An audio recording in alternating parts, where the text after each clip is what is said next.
Hi everyone! Sa lahat ng mga sumusupport ko sa akin, super appreciate you guys for praying for me for my operation. And sana happy kayo lahat. And okay na yung prayers. Focus na kayo sa mga sarili. And God bless you guys. Thank you. David Licauco, tagumpay ang kanyang sleep apnea operation. Todo-todo ang pasasalamat ng kapuso actor na si David Licauco sa lahat ng nagdasal sa kanya. Sumailalim kasi ito sa surgery para sa kanyang sleep apnea at naging matagumpay ito.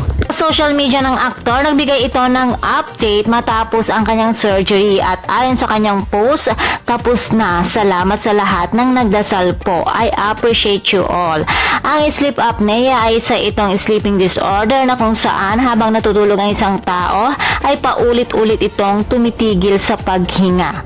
Kaya naman masaya ang mga fans ni David sa magandang balita na ito. And for more showbiz update, please don't forget to like, share, and subscribe my channel. Thank you for watching.